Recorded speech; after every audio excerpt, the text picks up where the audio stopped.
Hi students, welcome to the next session.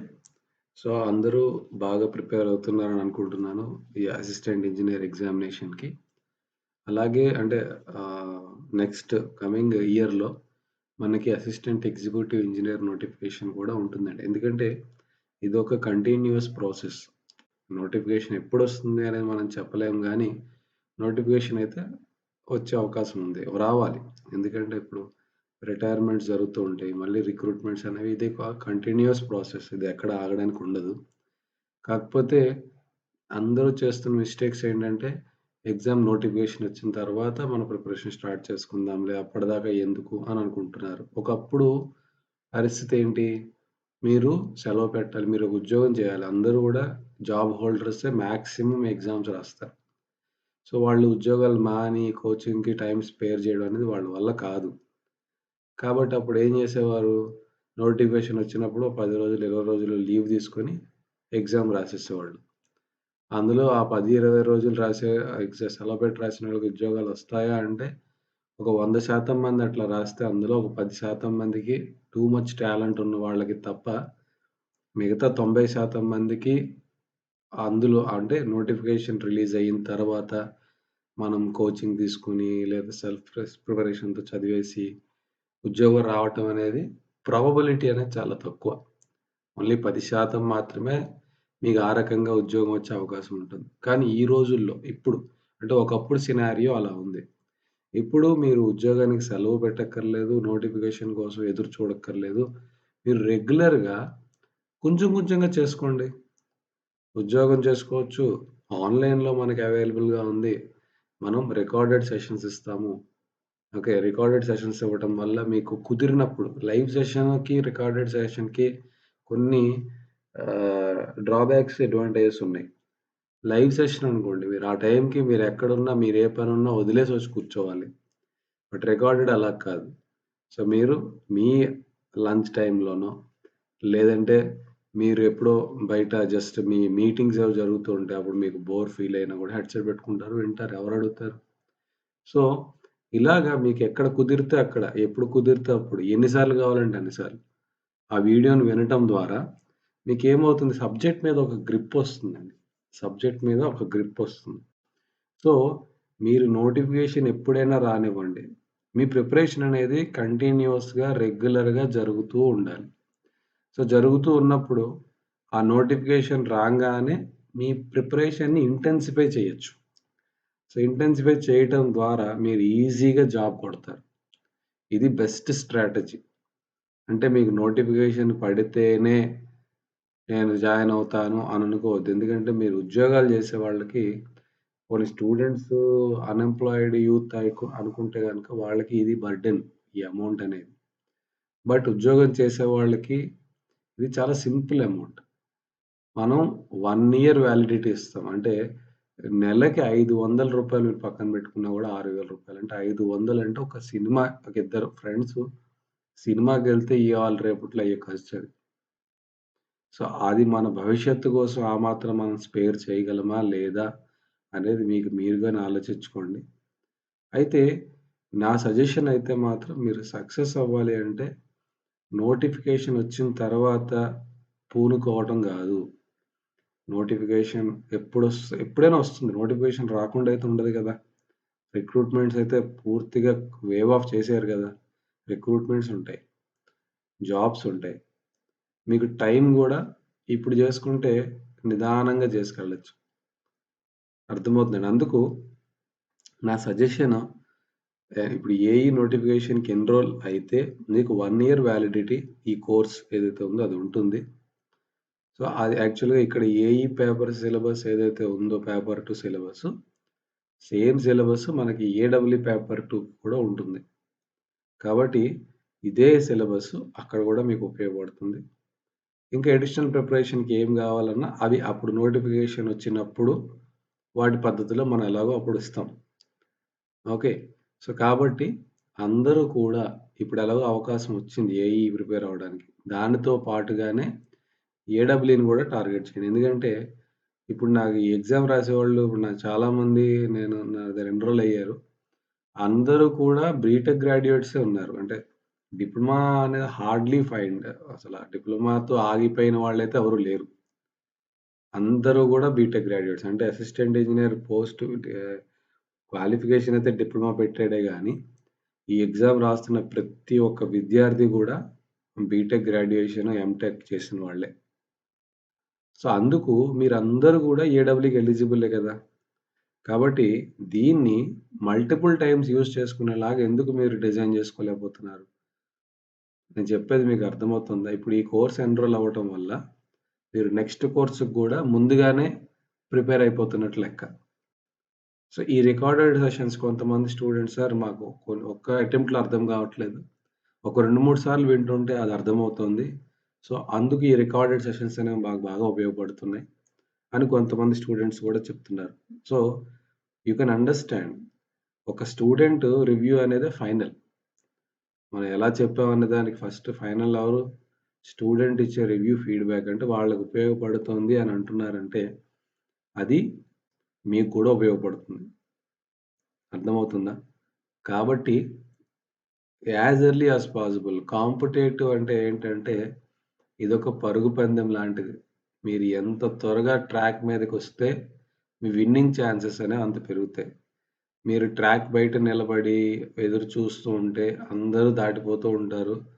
మీరెక్కడో వెనక మొదలుపెట్టాలింక. కాబట్టి do it today. ఈరోజే enrol అవ్వండి. ఎన్రోల్ అయితే ఆ బెనిఫిట్స్ అనేవి మీకు 1 ఇయర్ దాకా ఉంటాయి. అండ్ నా పర్సనల్ మెంటర్‌షిప్ ఉంటుంది. మీకొకటి గుర్తుపెట్టుకోండి. ఇప్పుడు అన్ని ఇన్‌స్టిట్యూట్స్ ఏవైతే ఉన్నాయో, అన్ని ఇన్‌స్టిట్యూట్స్‌లోని ఫ్యాకల్టీస్ అనేవాళ్ళు వాళ్ళే ఉంటారండి. అంటే ఇప్పుడు నేనున్నాను. నేను చాలా పెద్ద పెద్ద ఇన్‌స్టిట్యూట్స్‌లో చెప్పాను.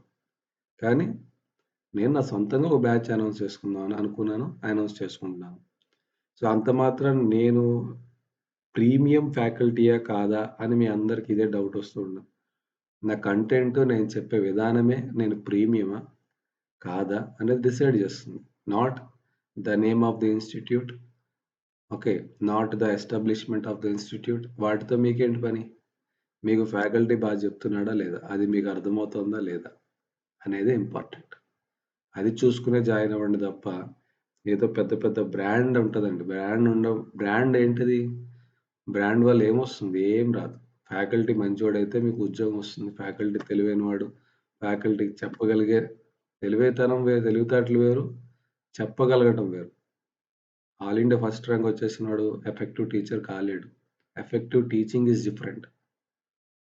అర్థమవుతుందా? కాబట్టి పెద్ద పెద్ద బ్రాండ్స్ పెద్ద పెద్ద అని చూసుకోకుండా క్వాలిటీ కంటెంట్ దొరుకుతుందా లేదా? What is the name of the institute? Of course, we are also established in 1996. We are also having a great track record. కానీ ఫ్యాకల్టీయే ఫైనల్. Faculty is the supreme. వాడు చెప్పేదే అర్థమైతేనే నీ భవిష్యత్తు అనేది నిలబడుతుంది. కాబట్టి అది చూసుకోండి. గుంపులో గోవిందంలాగా అందరూ ఒక చోటుకి పరిగెట్టారనుకోండి. అవతల వాడు గూడా ఫ్యాకల్టీ మనిషే గదా! ఆడేం దేవుడు గాదు.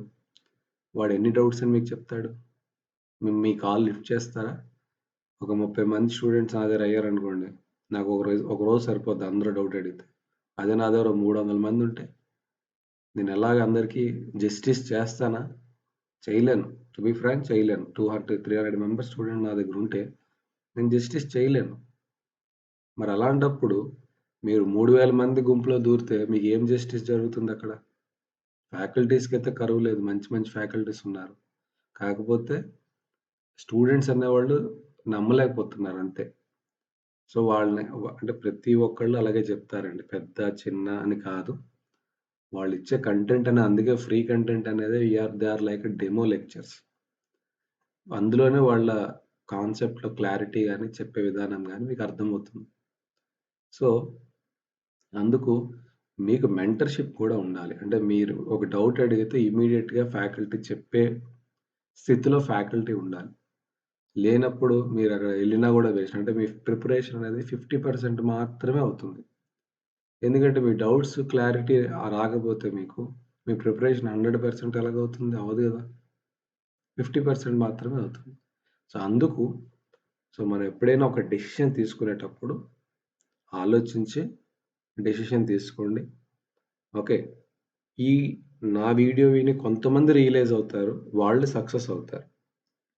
అంటే ఇప్పుడు నేనదే చెప్తున్నా. నోటిఫికేషన్ వచ్చేదాకా ఎదురు చూసి ఉద్యోగం ప్రిపేర్ అవుదాం అనుకునే వాళ్ళకి ఉద్యోగం వచ్చే అవకాశం 10% మాత్రమే. అది గూడా ఆ 10% విత్ కండిషన్స్. మీరు చాలా తెలివైన వాళ్ళయ్యుండాలి. ఓకే. మీకు అనూహ్యమైన గ్రాస్పింగ్ టెక్నిక్ అయినా తెలిసుండాలి. ఓకే. సో, ఇవన్నీ ఉండే క్వాలిటీస్ మీలో ఉంటే కనుక మీరు నోటిఫికేషన్ వచ్చేదాకా ఆగొచ్చు.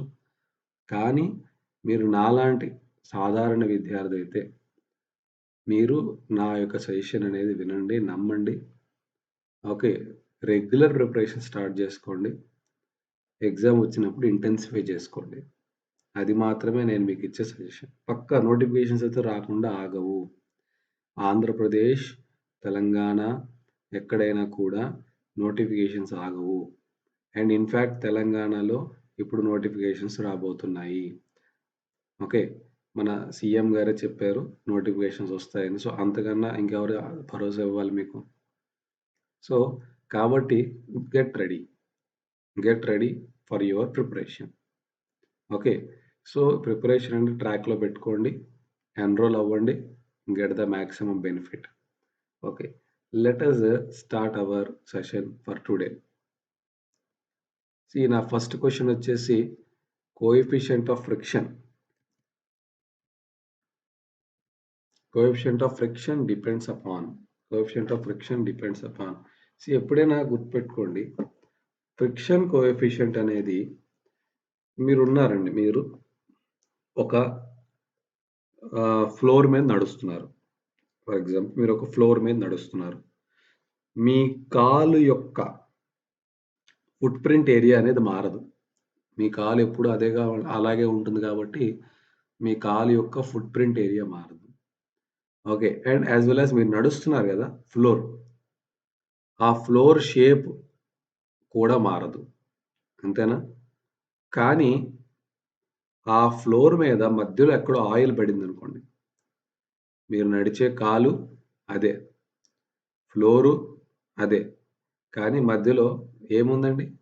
ఆయిల్ ఉంది. ఆయిల్ మీద మీరు కాలేసినప్పుడు ఏం జరుగుతుంది? జారి పడతారు. అంతేనా? జారి పడుతున్నారా లేదా? ఎందుకు జారి పడ్డారండి? ఎందుకు జారి పడ్డారు? కోఎఫిషియంట్ ఆఫ్ ఫ్రిక్షన్ అనేది తగ్గిపోయింది. కోఎఫిషియంట్ ఆఫ్ ఫ్రిక్షన్ అనేది తగ్గిపోయింది. మనకి ఏం తెలిసింది దీనివల్ల? కోఎఫిషియంట్ ఆఫ్ ఫ్రిక్షన్ అనేది మన కాలు ఏరియా మారకపోయినా మారింది. షేప్ ఆఫ్ ద సర్ఫేస్ మారకపోయినా మారింది. కానీ ఏం మారితే మారింది? ఆయిల్ పడితే మారింది. అంటే ఏంటి? Nature of the surface. అంటే సర్ఫేసు వెట్‌గా ఉందా? డ్రైగా ఉందా? ఆయిల్ ఉందా? వాటర్ ఉందా? ఈ రకంగా అంటే సర్ఫేస్ నేచర్ మీద మాత్రమే డిపెండ్ అవుతుంది. మీరొక రోడ్ మీద కార్‌తో ట్రావెల్ చేస్తున్నారు. రోడ్ డ్రైగా ఉన్నప్పుడు బ్రేక్స్ బాగా పడతాయి.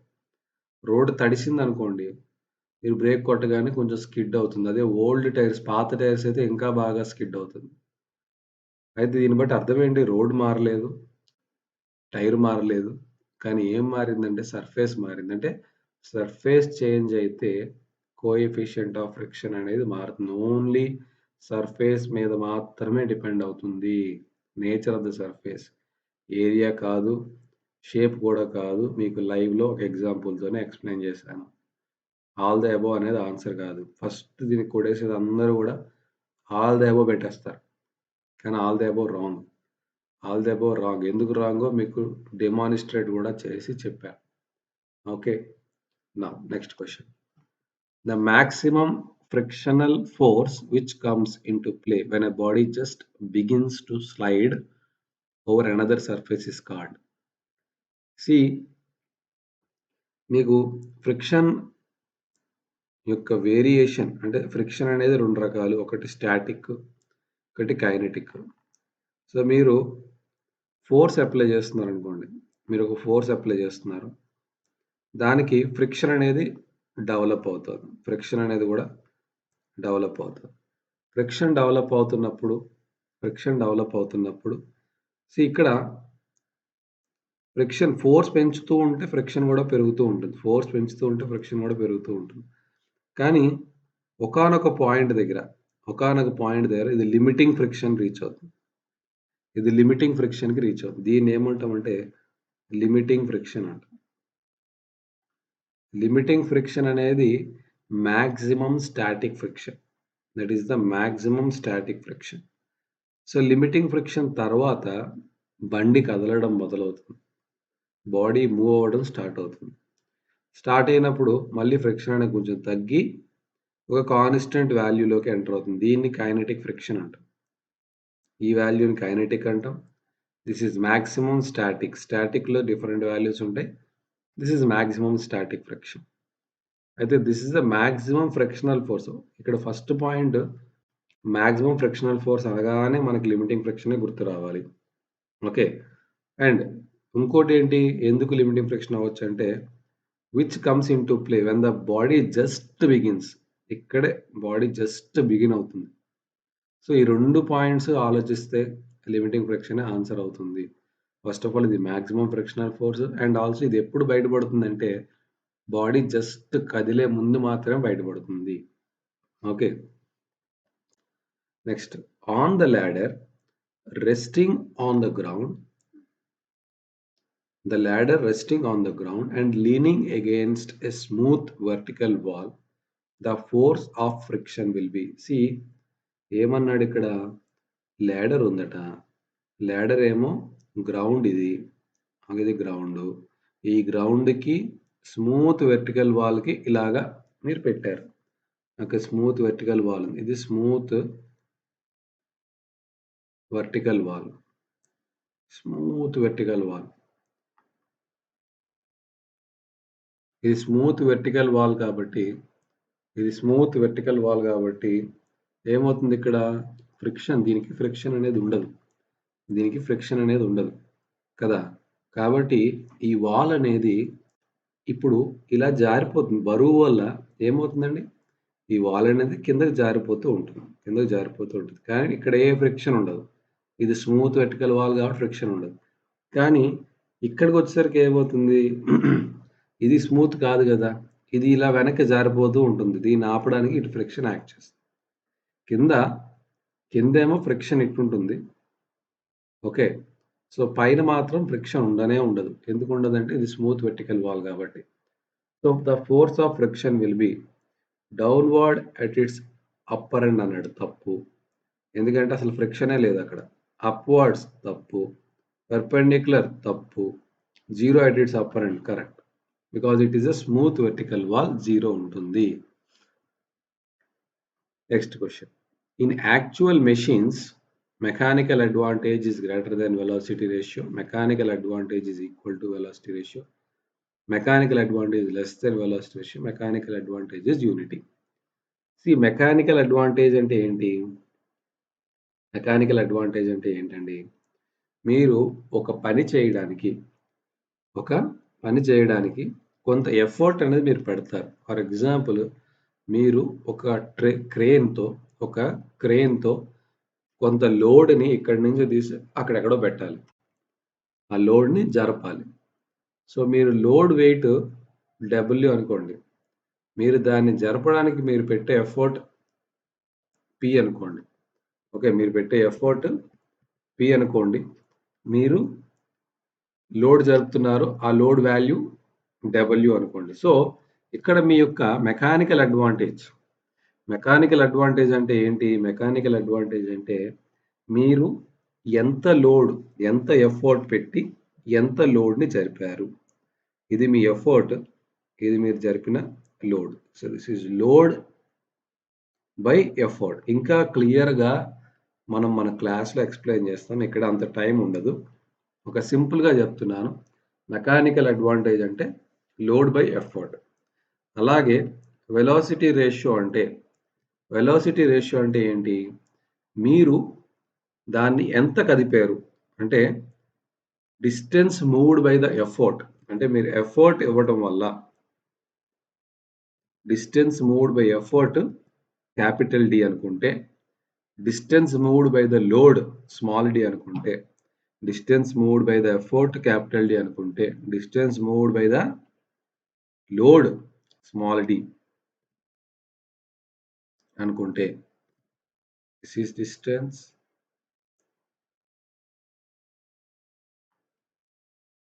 మూవ్డ్ బై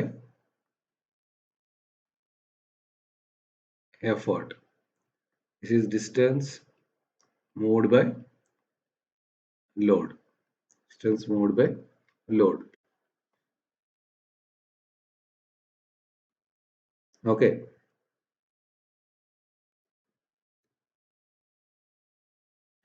ఇప్పుడు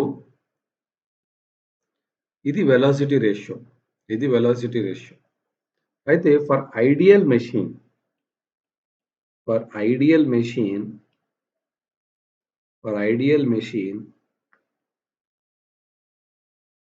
మెకానికల్ అడ్వాంటేజ్ ఇక్కడ ఇన్పుట్ అవుట్పుట్ అని ఉంటాయండి.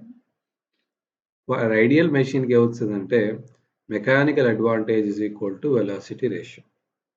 For ideal machine mechanical advantage అనేది వెలాసిటీ రేషియోకి ఈక్వల్ అవుతుంది.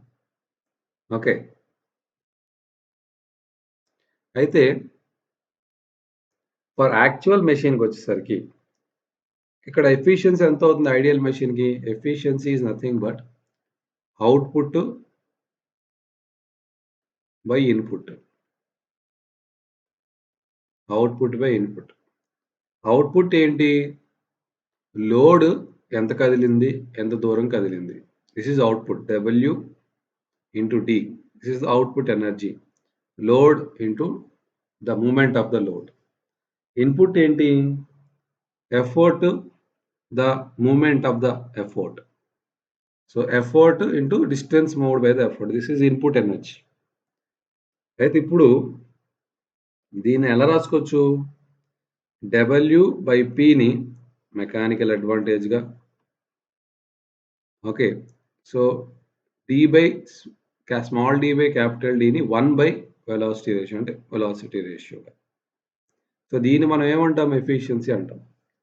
దీన్ని మనం ఏమంటాం? ఎఫిషియన్సీ. ఫర్ ఐడియల్ మెషిన్ ఇది 100%.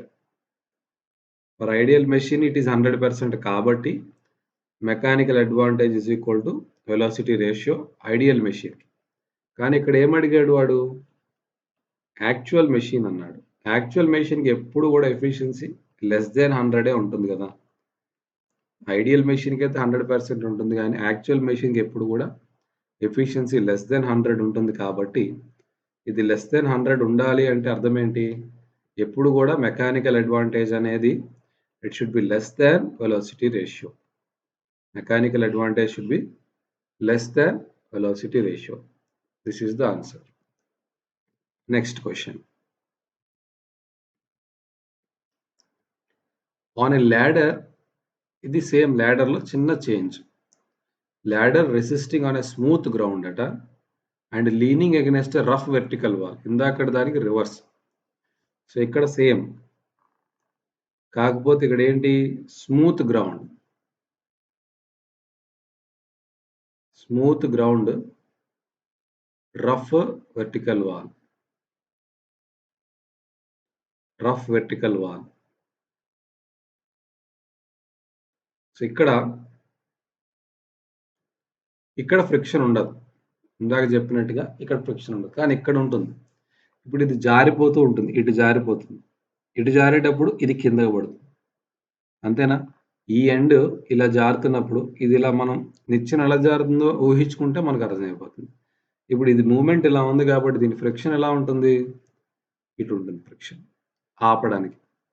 So the force of friction acts upward at its upper end. సరిపోయింది. Upward at its upper end. కానీ ఎప్పుడు కూడా గుర్తుపెట్టుకోండి, మీకు ఫస్ట్ ఆప్షన్ ఆన్సర్ అనిపించినా కూడా 4 ఆప్షన్స్ చదివాక ఫస్ట్ ఆప్షన్ టిక్ కొట్టండి. అది చాలా మంచి పద్ధతి. Okay. Towards the wall at the upper end తప్పు. టువర్డ్స్ ద వాల్ కాదు. Towards the wall at the lower end తప్పు. Downward at its upper end తప్పు. So upward at its upper end is the right answer. Upward at its upper end is the right answer. So this is for today. మళ్ళీ మనం next క్లాస్‌లో మళ్ళీ కొన్ని questions discuss చేద్దాం. Again నేను చెప్పేదొక్కటే, notification దాకా wait చేయకండి. తెలివైన వాళ్ళైతే నోటిఫికేషన్ అక్కర్లా. నోటిఫికేషన్స్ వస్తాయి. చక్కగా రెగ్యులర్‌గా, స్మూత్‌గా, కూల్‌గా ప్రిపరేషన్ అనేది కంటిన్యూ చేసుకోండి. ఉద్యోగాలు చేసుకుంటూ. ఉద్యోగాలు మానాల్సిన పని లేదు. ప్రశాంతంగా మీరు ఉద్యోగాలు చేయండి. మేమున్నాం. Recorded sessions మీకిస్తాం. సో, మీరు హ్యాపీగా ఎప్పుడు కుదిరితే అప్పుడు ఆ రికార్డెడ్ సెషన్స్ వినండి. ఎంజాయ్ చేయండి. డౌట్స్ ఉంటే అడగండి. క్లారిఫై చేసుకోండి. ప్రిపేర్ అవ్వండి. జాబ్ కొట్టండి. గవర్నమెంట్ జాబే కొట్టండి. బయట పరిస్థితులు చాలా అధ్వానంగా ఉన్నాయి. గవర్నమెంట్ జాబ్ అనేది చాలా అవసరం ఈ రోజుల్లో. ఓకే. ఇదే గాదు. ఏడబ్ల్యూఏ కాదు. మనకి చాలా గవర్నమెంట్ జాబ్స్ ఉన్నాయి. సివిల్ ఇంజినీర్స్‌కి ఎస్పెషల్లీ చాలా అదృష్టవంతులం మనం. ఈ కరోనా టైంలో సివిల్ ఇంజినీర్ అంత అదృష్టవంతుడు ఇంకోడుండడు. ఎందుకంటే మీరు 6 బ్రాంచెస్ మనకి మెయిన్ కోర్ ఇంజినీరింగ్ బ్రాంచెస్‌లో అత్యధిక గవర్నమెంట్ ఉద్యోగాలున్న అవకాశం ఉన్న ఏకైక బ్రాంచ్ సివిల్ ఇంజినీరింగ్ బ్రాంచ్. ఎందుకు అంటే నీకెన్ని నోటిఫికేషన్స్ ఉన్నాయో చెప్తా. ఏపీపీఎస్సీ నోటిఫికేషన్‌లు పడతాయి. ఏపీపీఎస్సీలో మళ్ళీ water resources department, Panchayati Raj department, rural water supply department, public health department, municipality department, housing department, endowment department, ఏ డిపార్ట్‌మెంటు తీసుకున్నా అందులో సివిల్ పోస్టులుంటాయి. అలా కాకుండా నేషనల్ లెవెల్‌లో ఎస్ఎస్‌సి, జేఈ చాలా మంచి రిక్రూట్‌మెంట్. అది గూడా మంచి పోస్టులు. అలాగే ఇంజినీరింగ్ సర్వీసెస్ అంటే ఇంకా హైయర్‌లో చెప్తున్నా. ఇంజినీరింగ్ సర్వీసెస్ లేదంటే గేట్ త్రూ పీఎస్‌యూస్. గేట్ రాసినా గూడా మీకు పీఎస్‌యూస్ అవకాశం ఉంటుంది. ఇలా కాకుండా వేరే స్టేట్స్‌లో ఉన్న పబ్లిక్ సర్వీస్ కమిషన్స్‌లో కూడా 20% నాన్ లోకల్ కోటా ఉంటుంది. అంటే అక్కడ 100 పోస్టులు రిలీజ్ అయ్యాయనుకోండి పక్క స్టేట్స్‌లో. మనకు 20 ఉన్నట్టు లెక్క. ఓకే. అది కాకుండా మనకి ఎల్ఐసి కానీ, ఇంకా కొన్ని కొన్ని ఫ్లాషింగ్ నోటిఫికేషన్ ఎప్పుడు రావు. అప్పుడప్పుడొస్తాయి. Civil engineers recruitment. సో, ఇలాగా సివిల్ ఇంజినీర్ అనేవాడు ప్రతి డిపార్ట్‌మెంట్‌కి అవసరం. ఇస్రోలో పడతాయి. ప్రతి డిపార్ట్‌మెంట్‌కి అవసరం. కాబట్టి మనం రెడీగా ఉండాలి. ఎప్పుడు అవకాశం వస్తే అప్పుడు వెంటనే దాన్ని వినియోగించుకోవడానికి రెడీగా ఉండాలి. రెడీగా ఉండండి అని నేను చెప్తున్నాను. నోటిఫికేషన్ కోసం ఎదురు చూడకండి. చక్కగా ఉద్యోగాలు చేసుకునేవాళ్ళు 2 గంటలు టైం దొరుకుతది మీకు. ఉద్యోగాన్ని సాక్రిఫైస్ చేయక్కర్లేదు. యాస్ వెల్ యాస్ మీ డ్రీమ్స్‌ని గూడా సాక్రిఫైస్ చేయక్కర్లేదు. రెండిటిని ప్యారలెల్‌గా పట్టుకెళ్ళడం నేర్చుకోండి. అప్పుడే మీరు గెలుస్తారు జీవితంలో. అర్థమవుతుందా? సో, గవర్నమెంట్ జాబ్ ఎయిమ్ చేసేవాళ్ళు మాత్రం కొట్టాలి అనుకుంటే మీ ప్రయత్నాన్ని కంటిన్యూయస్‌గా పెట్టాలి. దాన్ని ఎక్కడ ఆపకూడదు. అలా చెయ్యాలి అంటే మీరు ఎన్రోల్ అవ్వండి. ప్రైసెస్ ఏమి టూ మచ్ ప్రైసెస్ అయితే కాదు. రీజనబుల్‌గా ఉన్నాయి. ఇంకా మీకు ఇబ్బందులుంటే కాల్ చేసినప్పుడు చెప్తే మీకు అంటే we are not fully commercial. అంత కమర్షియల్ పీపుల్ గూడా కాదు. సో, మీకేమైనా ఇబ్బందులుంటే దానికి తగ్గట్టుగా మనం వెసులుబాటు గూడా చేసుకునే అవకాశం ఉంది. ఓకే. సో, కాబట్టి మీరందరూ గూడా సక్సెస్ అవ్వాలి. అదొక్కటే నా టార్గెట్. నా దగ్గరికొచ్చినోడు సక్సెస్ అవ్వాలి. అంతే. దానికోసం ఇంత తాపత్రయం అంతకుమించి ఇంకేం గాదు. So, thank you so much. Next వీడియోలో మళ్ళీ కలుద్దాం. మళ్ళీ కొన్ని క్వెషన్స్ డిస్కస్ చేద్దాం. జై హింద్.